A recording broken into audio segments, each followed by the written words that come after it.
took the present from his daddy's hand. A genuine toy hammer, he started beating to beat the band. He hit the floors and the wall, broke a lamp in the hall, started swinging at the puppy's tail. When you're holding a hammer, everything looks like a nail. Listen now, he was the president, number 44. He says, trust me, I'm here to help you. I have got some big, big plans. You're gonna love what I'm gonna do. There's no problem too big or small. He thinks he's got an answer that just can't fail. When you're holding a hammer, everything looks like a nail. Well, he picks big thoughts and he dreams big dreams, but it's another man's sweat that pays for those schemes. He don't care how the little people feel, 'cause saving the world is a big freaking deal. So he does his business behind closed doors and pretends that the world is just begging for more. When the stuff hits the fan, he says, don't look at me. If you got trouble, bling 43. Now Congress is saving Wall Street while they're watching Main Street fall. They got healthcare all figured out, but it don't seem to care much at all. As soon as they save this planet, they'll put the fire out in hell. When you're holding a hammer, everything looks like a nail. Yeah, they think big thoughts and they dream big dreams, but it's another man's sweat that pays for those schemes. They don't care how the little people feel, 'cause saving the world is a big freaking deal. They do their business behind closed doors and pretend that the world is just begging for more. When the stuff hits the fan, they say, don't look at me. If you got trouble, bling 43. There'll be a party come this November where we're gonna set things straight. All good people gonna gather round, gonna show what made this country great. We'll run off the schemers and backroom dealers, so the red, white, and blue will prevail. When we're holding a hammer, when we're holding a hammer, when we're holding a hammer, every one of them looks like a nail, like a nail. That's right. Well, we all know what that means. Jack is back. Jack Bauer here. The name of the show is called the American Reconstruction Project.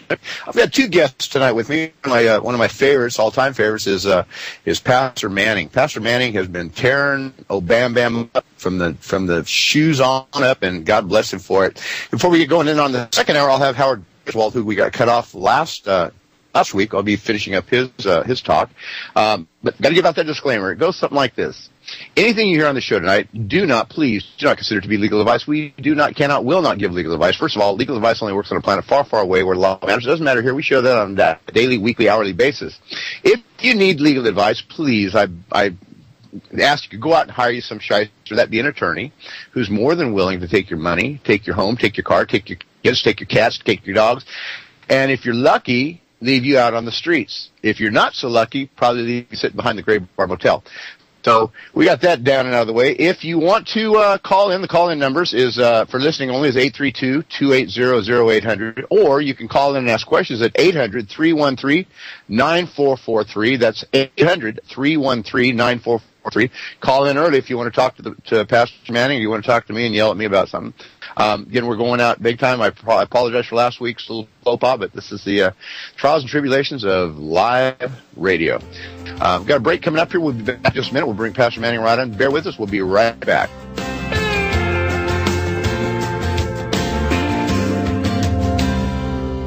That handle sticks on the passenger side, but she don't mind climbing in on mine, 'cause that's where she rides. I work the clutch and she shifts the gears.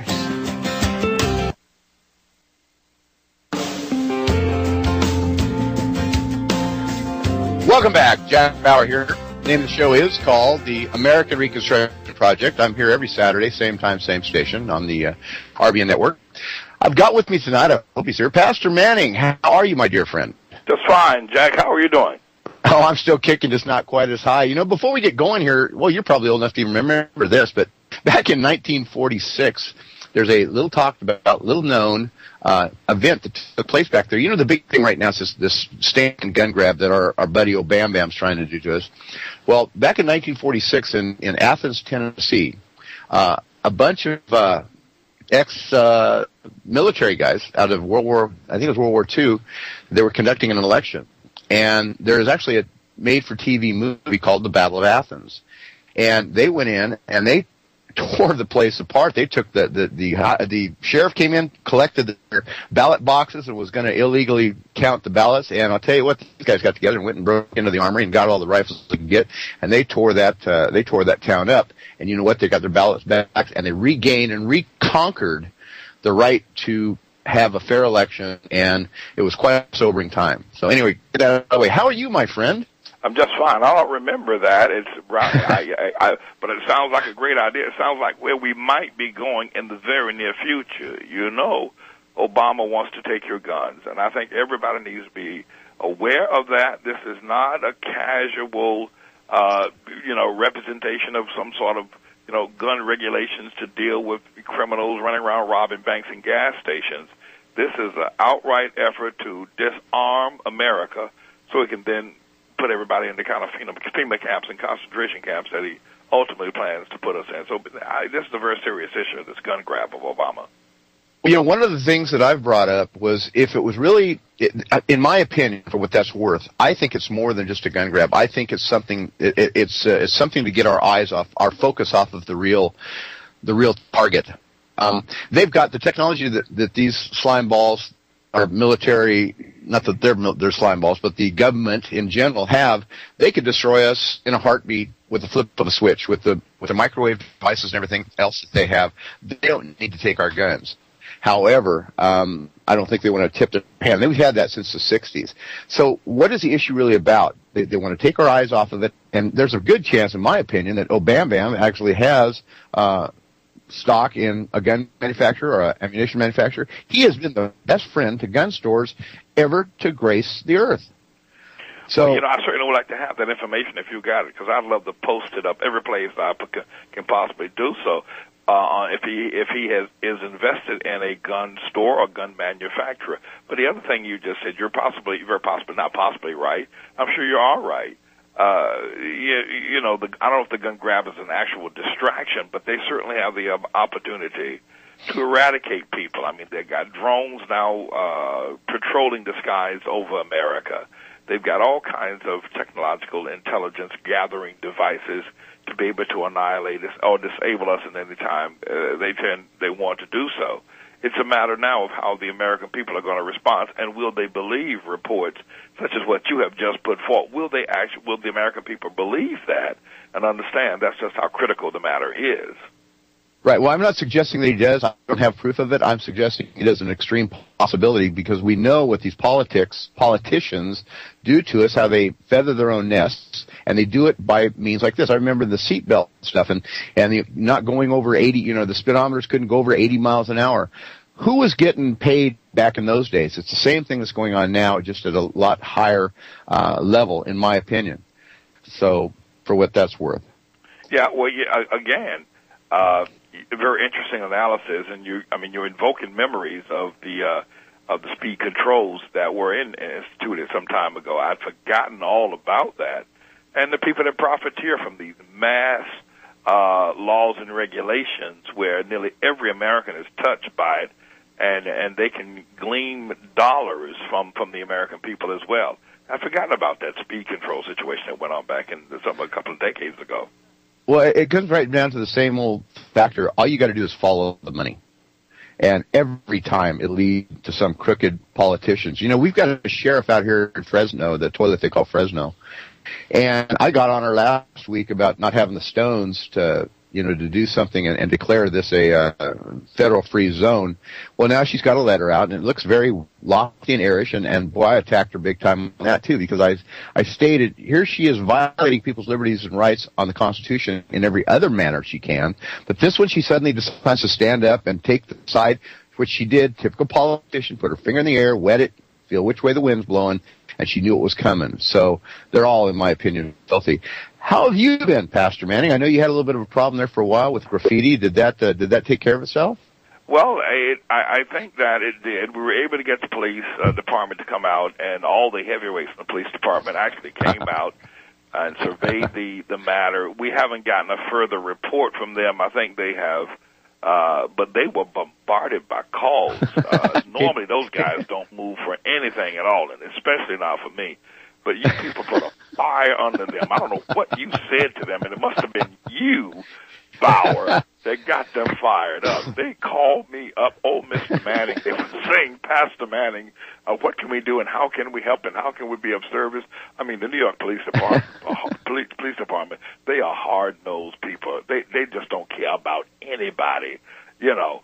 But you should have heard them bowing and scraping and calling me by all kinds of prefixes and names. So I don't know what you told them, but it certainly got them going. Well, it wasn't necessarily me. And again, I got to thank all my listeners because, I've done this now 3 times. I shut a police department down about 8 months ago, their entire phone system down for 2 days. They were inundated. And then about a month and a half ago, there was a kid in Kentucky, I believe it was, that's the university, where the cops came in there and bullied him, and he got it all on video. And, I lit them up. I called, they're like, yeah.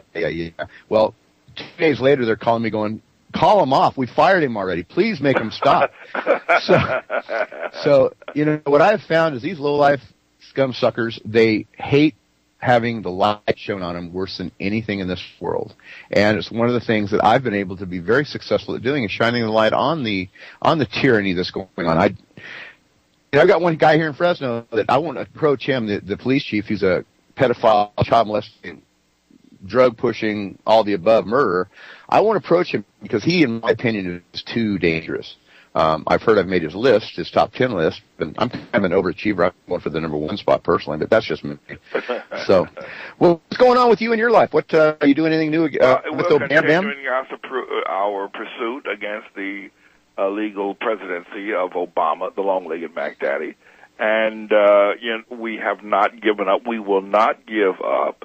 And in terms of people that are understanding and being reached, it's growing tremendously. We're beginning to make headways even to the black community. At first, I was very much hated by this community. People called me crazy, and they were threatening my life and threatening the property of our building, going back a few years ago. But things have kind of settled down now, and people are now black people in particular, are beginning to say, well, you told the truth. We didn't realize that, and we now hear what you're saying. So those things, I'm not out of the woods as it would be in terms of being totally embraced by the community. We still got a lot of lowlifes up here. You get a lot of degenerates of every sort. I mean, we still got Al Sharpton up here and Charles Rangel, and we still got Obama suckers and lovers that would die for that man. I mean, that's still, I'm not in any way underestimating the fact that we have a lot, you got old black folk that are just crazy as they can possibly be. Believe God sent that man. I mean, they worship him more than they do Jesus. I mean, you got churches that talk about Obama more than they talk about the power of the Lord Jesus Christ. That's still going on. But on the other hand, there are some people waking up. So I'm thankful to God for that. Well, it looks to me from outside looker, it looks to me like your church is growing also, getting a pretty good toehold there in your location there. In we are, I mean, when you consider this is Harlem, Jack, this is Harlem, and we are getting a good toehold. I mean, it is amazing. I don't want to necessarily knock on wood or be spooky about the whole matter, but we are growing. The church is becoming extremely strong. And I'm just thankful that people are listening to what we're telling the truth. I mean, that's all there is. Obama is a lowlife from the bottom of the barrel of scum, and I mean, and I'm not saying this as people say, that I hate Obama. I mean, all right, well, listen, even the Bible says there's a time for love and there's a time for hate, but hate is not the reason why I'm responding. The man is a criminal. Yes. He is indeed by way of his character, is a low-life person. He is a liar, a thief, a usurper, and those are the reasons why I pursue him as I do. And the other thing is that he has hyped up, created this hysteria in America with what I've called white racist folk that have just swooned all over him, a typical jungle fever kind of thing. Because if he was not alleged to be black, nobody would know who he was. He couldn't get to the corner. So it's all about this racism business, which I think is tragic. That's the way we are selecting leaders to govern our lives. I don't want you to govern my lives just because you are black, and you have say so over my children, my grandchildren, my well-being, where I eat, where I'm. I don't think that should be the criteria. And I'm not going to stop until Obama is in Guantanamo Bay, and he's going there. Well, first of all, I don't want you to hold back at all, Pastor. I want you to just get out there. I am in absolute lockstep. One thing, a key word, one of the reasons that my show, in my opinion, has taken off as it has, not only the great guests like yourself that I have on here, but people are so sick and tired of the talking heads lying to them. And they want to hear the truth. And they know if it comes out of your mouth, I know if it comes out of your mouth, if it comes out of my mouth, you can dang well take it to the bank, because that's just the way it is. So, hey, again, thank you ever so much. We've got a break coming up here in just a second. Right after that, I want to get into the heart of it again. If you guys want to call in and ask Pastor Manny anything, that phone number is 800-313-943. We'll be back right after this break.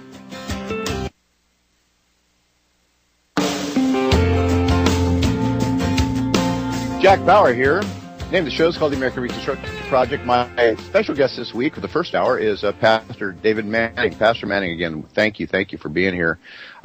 Anything we can do to help support you? And we got some callers if you're ready, if you'd like to take a call or two. Yeah, I'll take those calls. But I want to thank you, Jack, for all your support you've given over the years. You've been unflinching and unwavering in your support. And I want to thank you. That means a lot to me. It does. It's an encouragement to my heart. It gives me the strength to continue to fight. Your voice and your words, you've always stood by me. I didn't even know you for the first year or so you're standing with me, except that you were there. And I want to say thank you. I do, and I just owe you greatly. So I'm deeply in your debt. But yes. This is the way I was raised. This is what friends do for each other. I value my friends' health and things going on with them even more than my own. And that's what I was brought up to believe. And, God bless you. I remember the first call we did, at the end of it when I talked to you, you said, I think I learned more from you than you learned from me. And that just cracked me up because when I was introducing you to Ron Paul. You hadn't even heard of him yet. Remember that? That's right. You're right about that. You're absolutely right. Yeah, I try to stay on top of this stuff. Anyway, hey, we've got Chris from Arizona on line one. Chris, are you there? Hi, thanks for taking my call. Hello, Pastor Manning. Hello, sir. How are you? Good, thank you. I just had a few questions about Obama and the Second Amendment and the quote-unquote gun grab. Right. And I listened to a lot of different radio, people that get interviewed on independent radio sites, and there's a lot of stuff that's said about Obama, and what I think everyone's trying to get or aim at, they're trying to grasp at who is Obama and who he represents, because what I seem to get from a lot of these interviews is that he's upsetting a lot of people. Not just in America, but he's upsetting a lot of people on his level, like the elites that are not particularly on his side. And I've heard that he's kind of he represents the Muslim side of the elite, the Muslim half of the elite party. So I was wondering if you can address that question first. Well, I'm confident that he relates only to the elite and only to those who have a global mindset. That is to say, there are people maniacal enough to believe that they can rule the world. They are greedy enough, they are filthy enough and sinful enough to think that portions of the world can belong to them.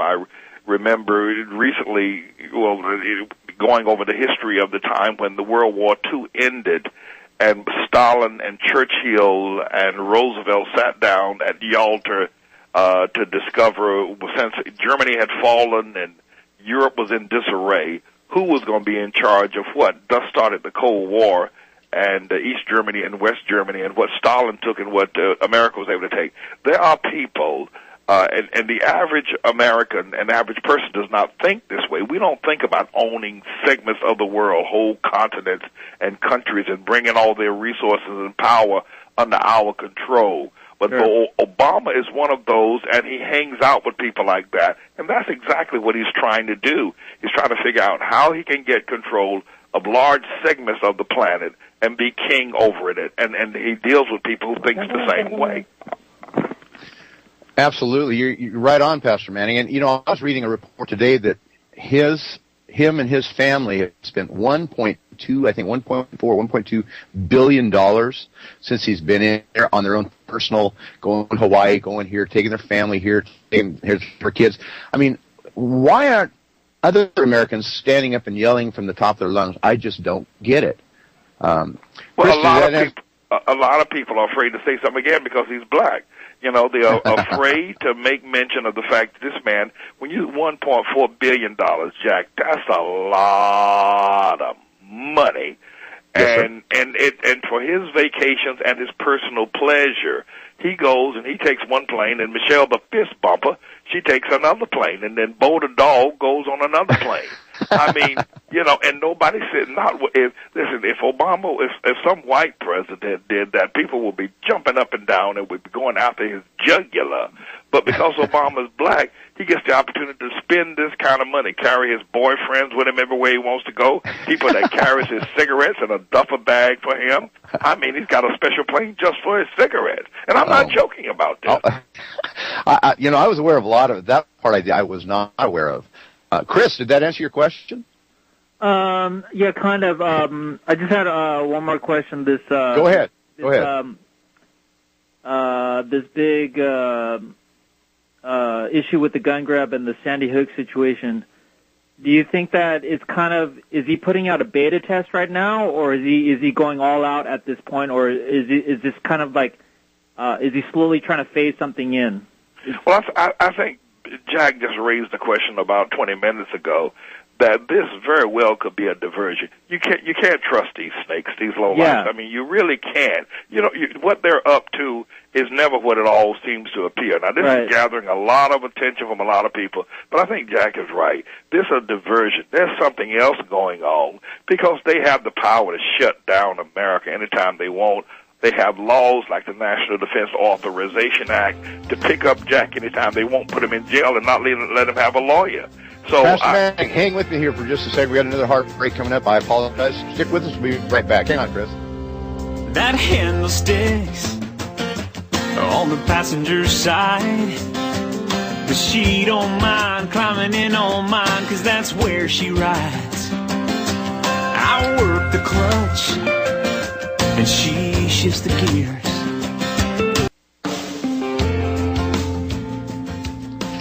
Hey, welcome back. Jack Bauer here on my show with me tonight. I've got Pastor David Manning. Pastor Manning, you're locking up here. Chris, did that get your questions out of the way? I'm stacking up here on the board for me as questions. Okay, yeah. I just wanted to ask like a really my last question just came up to me. I wanted his Pastor Manning's opinion about the interview with Piers Morgan and Alex Jones, and then I'll take it offline. Thank you. Thank you, Chris. There are a couple of things. One is that I think Alex, I called it a shootout at CNN, and Piers Morgan was barely able to get his weapon out of the holster before Alex decimated him. And just, I mean, it was just a one-sided knockdown drag out. I then, after the interview the next morning, a couple of pundits came on and said that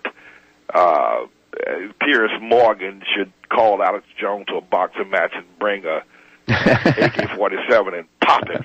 And at that point, I realized that prayer needed to be had for Alex Jones, and I prayed for him. and I've asked Emerita to pray for him because, that was sort of a veiled attempt to get some crazy, some Looney Tune to try to take out Alex Jones to discredit him. But I was on the Alex Jones broadcast I think it Wednesday. Alex asked me to come on, and we talked for a while about the whole matter of the gun grab and his interview on CNN. But Alex stood his ground and displayed the ignorance of the liberal media and Piers Morgan as well. And he didn't back up. I got to take my hat off for him for having the courage to say the things that he said and not be afraid of the repercussions from Americans. Absolutely. I totally agree with you, Pastor. Absolutely. He did a great job on it. The only problem a little bit with it was he may have gone a little overboard with his rant, which made a lot of us look like we're flaming lunatics, which we're not. I understand him being impassioned with it. Absolutely, absolutely. And it needed to be said. And if Piers Morgan, I think he was on some kind of a sexual perversion charges from his own home country or hometown. That's why he's here. True. That's true. Yeah, it is true. It is. I mean, here we're listening to a child molester and in on a child molesting ring, and where does this guy get any credibility at all? Anyway, I got Dallas from Texas. Dallas, are you there? Hello, Jack. Hello, Pastor. Hi, Dallas. How you doing, brother? I'm doing, How you doing, great.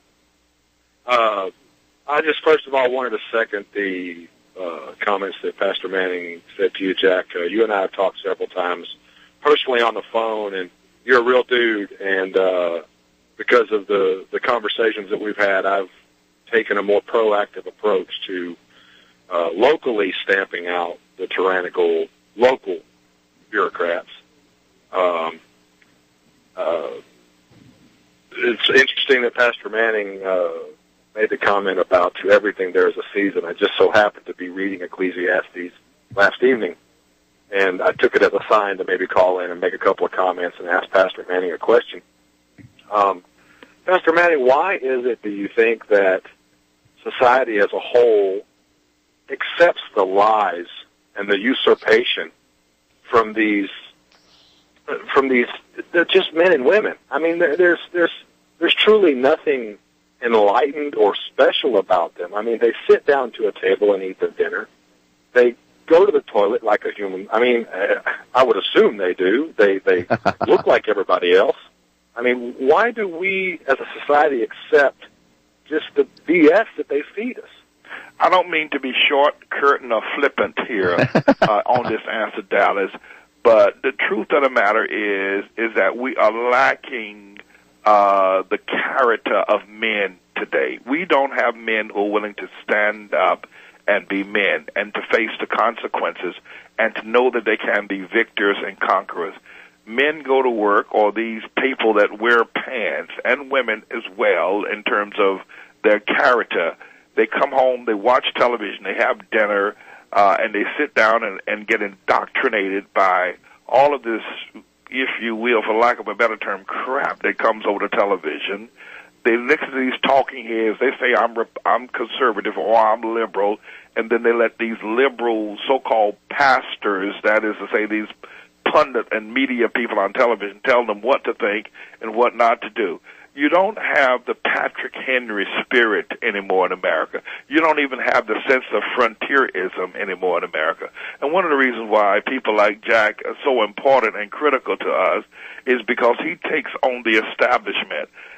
Jack would have been a great leader in the Revolutionary War. He takes on police departments, he takes on federal governments, but you don't have men like that anymore. They're all a bunch of wimps, a bunch of sissies, and they sit down and they allow themselves to be pushed around, their money taken, and their rights and privileges taken from them, and that's why this goes on. It hasn't always been that way, and we're praying to God that people will wake up again and we can take this nation back.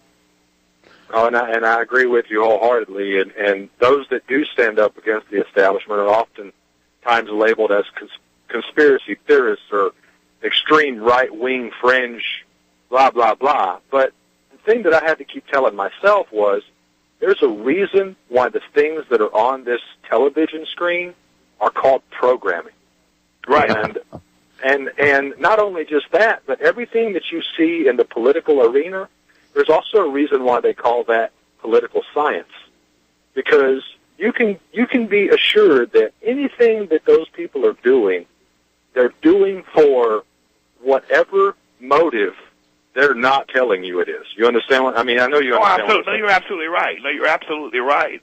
It's all a program and a science. It's not about the altruistic, humanistic, if you will, the help and uplift of mankind.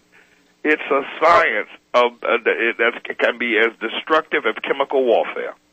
And you know, you made the comment earlier about how quickly your church is growing, Pastor Manning, and I believe I have relatives that work in missionary, and they've noticed that the needs of people are becoming greater and greater and in greater numbers, and I think it has a lot to do with some people are starting to wake up, and I hate to say that it takes something like that to drive them back to the Creator, but I believe that all things are good to those who love God and work in His favor. You know, I mean.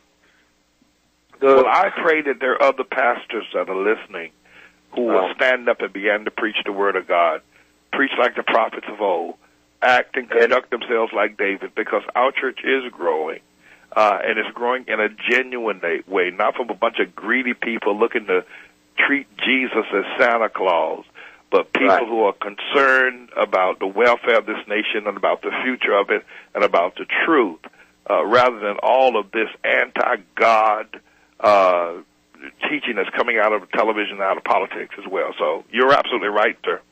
Does that answer your question, Dallas? Yeah, it does. And thank you guys very much. And thank you, Dallas.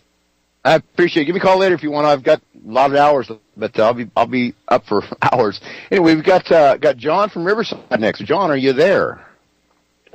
And Dr. Manning, it's great to talk with you. I've been a fan now for a couple of years, and I have a real short yes or no question, and based on your answer to that, I will have another comment. The question is, are you aware that we have more than one status of American available to us? No, I'm not. What do you mean by that? There's something called a U.S. national and a U.S. citizen. The U.S. national has direct access under the Constitution of the United States of America. You are a state citizen under that Constitution. A United States citizen is one who is under the Washington, D.C. territorial government, which is what the government presumes we are. But you have to know that these statuses actually exist, and it's your right to claim your status. If you claim status as a state citizen or a U.S. national, you're not subject to all these codes and all of this stuff coming out of Washington, D.C. It doesn't apply anymore.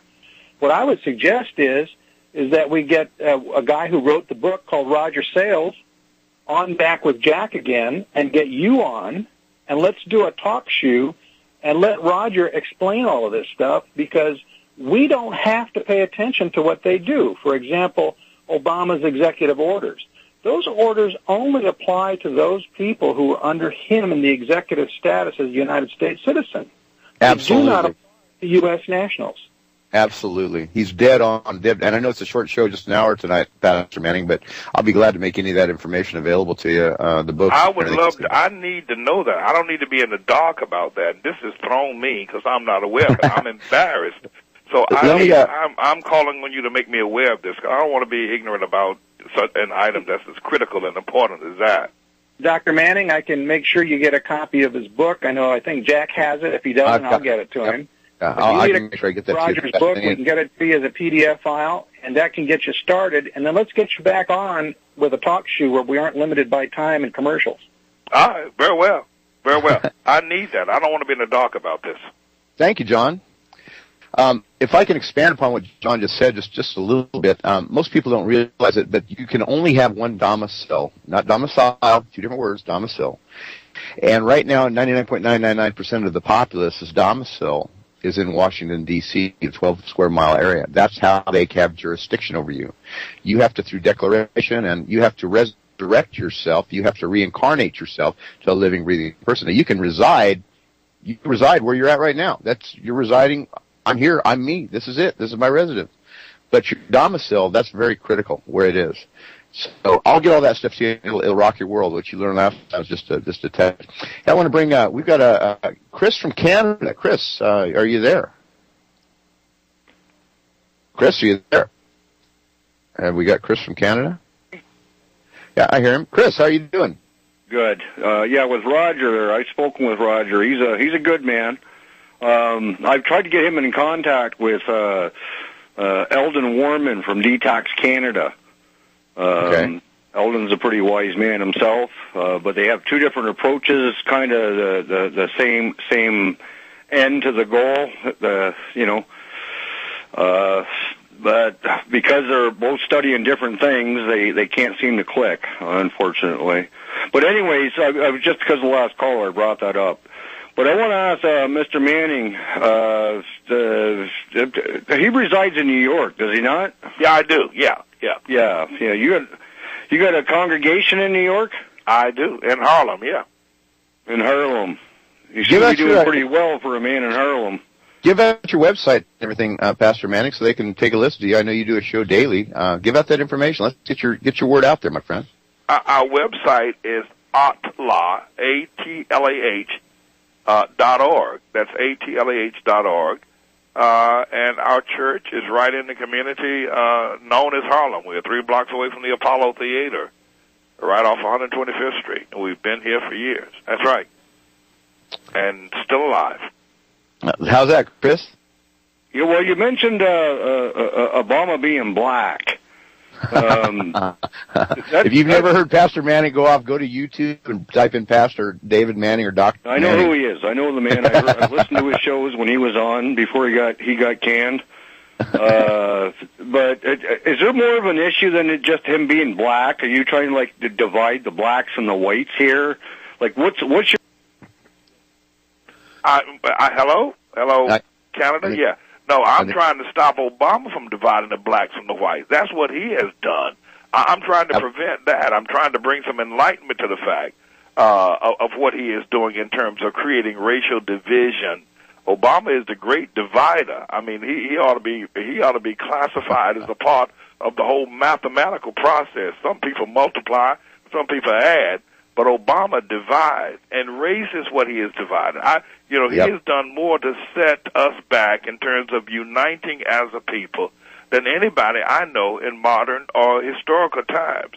No, it is, but it's just about his being black as well. I mean, that's critical, and I do spend some time talking about that. Mainly because I'm here in Harlem. But the main thing about Obama is that he is a liar, he is a fraud, he is a usurper. And he is promoting a government that looks to take over our lives, to destroy all our liberties and our freedoms.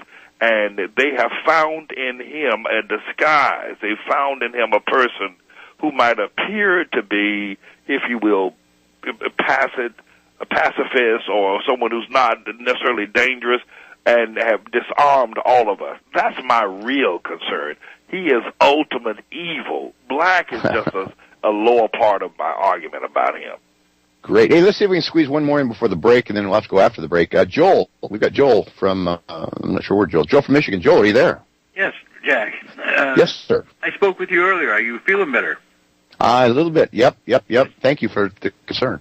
No problem. I was just to talk to Dr. Manning or Pastor Manning.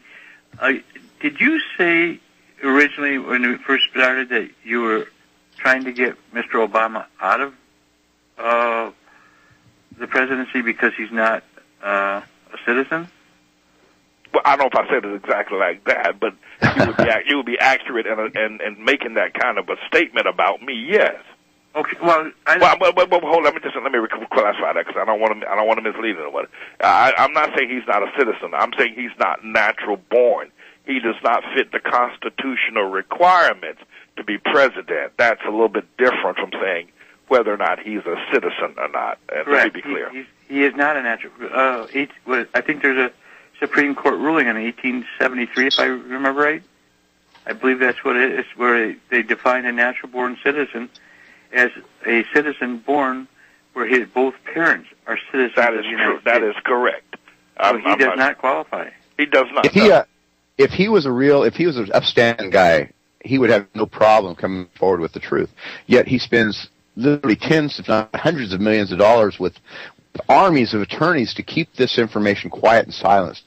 That's got to speak just reams of information as far as I'm concerned. Mm-hmm. Yeah, there's no question about it. And I got one other thing. You know, when you were saying about him being black, I read someplace that he's 50% black, or 50% white, 6% black, and the rest was Arabian. What you read was true. I don't know about anything else you've read, but that, my friend, is true, and I can vouch for it. He is 50% white, 6% alleged to be black, or whatever that means to be black, and then he's got all this other mixture of whatever it is floating through his veins. But you're absolutely right, sir.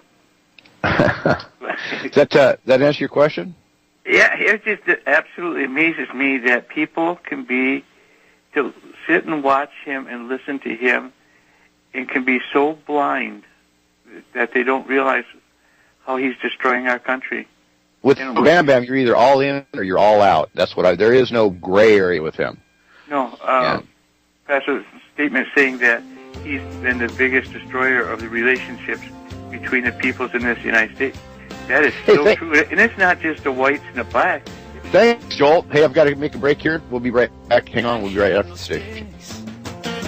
On the passenger side, but she don't mind climbing in on mine, 'cause that's where she rides. I work the clutch, and she shifts the gears.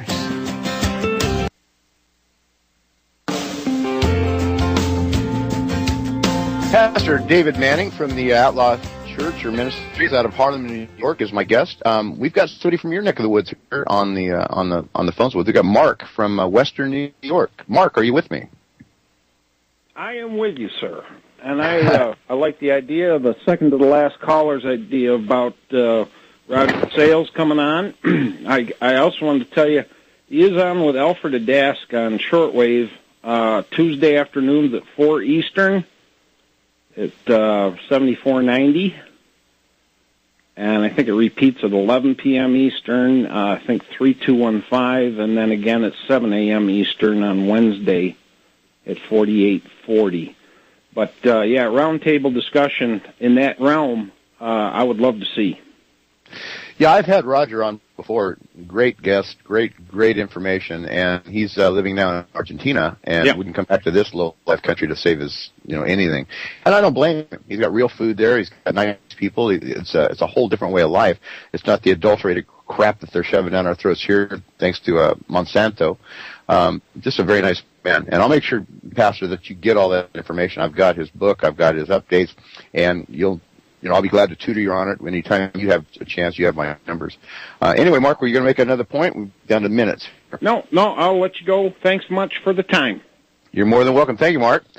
Pastor Manning. Yes, sir. Yeah, we're right down to about 2 or 3 minutes left. I want you to give out all your information you can, how they can reach you, what to look up on the show. And another thing, also, have you noticed that the Obama cell phone girl, she's turned on him now? I know the one that you had on, the big busted woman, the white girl, she's turned on him. All his followers have seen the light, it seems to be. And I find that quite amazing. That's true. First of all, Jack, I want to say, I didn't say at the beginning because we were right into discussion on matters of interest, and that was appropriate. But I want to take the time just to say thank you for the help that you gave me when we needed help here in the city with the police department and with vandals and graffiti artists desecrating our church building and poking fun at us and thinking that they could get away with it. And the police department didn't want to respond to us. We called them and they just dismissed us. But I want to thank you for your help that you gave during that time. That was critical because it was important to us. This is a house of worship. And if it would have been a Muslim's house, they would, and you desecrate that or you do graffiti on that, they would have turned New York upside down looking for the perpetrators. But with us, they wanted to ignore us. So I want to take the time to thank you for that. It was meaningful. It means a lot to me. And it means a lot to the congregation. And I want to say thank you for doing that. Now, moving to the other issue, about, well, we are at outlaw.org. Our website is there. You go there and, you can pretty much discover a number of things that we're doing. We do a broadcast ourselves daily called the Manning Report every day, from 3 o'clock to 6 o'clock. And you've been on that broadcast before. Yep, and several times. Yeah, if people, want to find out about us, there's a whole lot of things on our website. And, of course, we're a church. I'm basically a pastor, Jack, as you very well know. But when I saw the evil that was being hatched in Obama, I began to speak up just to our congregation, and it got picked up nationwide. Well, Pastor Manning, again, I can't thank you enough for being here. We're down to that time of the night. I got to cut her off. You have a great day, my friend. God bless, and we'll be in touch with you by tomorrow, probably. God bless you, sir. Take care. Thank you. Thank you. He started beating to beat the band. He hit the floors and the wall, broke a lamp in the hall, started swinging at the puppy's tail. When you're holding a hammer, everything looks like a nail. Listen now, he was the president, number 44. He says, trust me, I'm here to help you. I have got some big, big plans. You're gonna love what I'm gonna do. There's no problem too big or small. He thinks he's got an answer that just can't fail.